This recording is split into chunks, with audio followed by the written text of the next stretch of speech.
More posts by this contributor. The future of work is so uncertain that perhaps the only possible job security exists for the person who can credibly claim to be an expert on the future of work. Nevertheless, there are two trends purported experts are reasonably certain about: 1. Continued growth in the number of jobs requiring substantive and sustained interaction with technology, and 2. Continued rapid expansion of the gig economy. This first future of work trend is evident today in America's skills gap, with 7 million unfilled jobs, many mid- or high-skill positions requiring a range of digital and technology capabilities.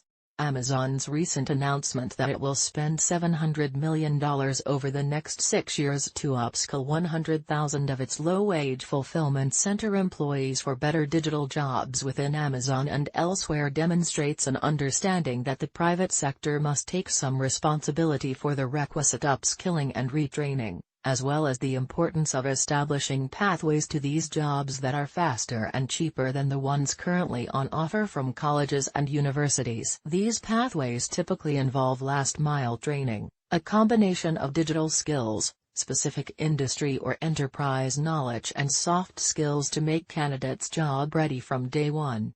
The second trend isn't new. The gig economy has existed since the advent of the help wanted sign.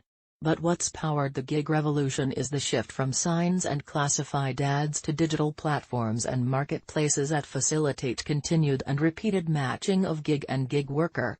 These talent platforms have made it possible for companies and organizations to conceptualize and compartmentalize work as projects rather than full-time jobs, and for workers to earn a living by piecing together gigs.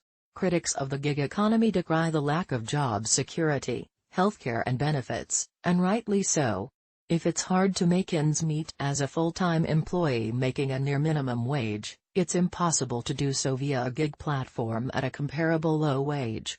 But rather than fighting the onset of the gig economy, critics might achieve more by focusing on upskilling gig workers. To date, conversations about pathways and upskilling have focused on full-time employment.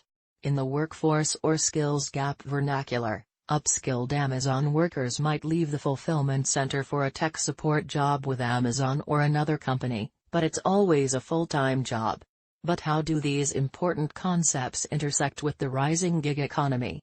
Image via Getty Images, Peter Snow. Just as there are low-skill and high-skill jobs, there are gig platforms that require limited or low skills, and platforms that require a breadth of advanced skills.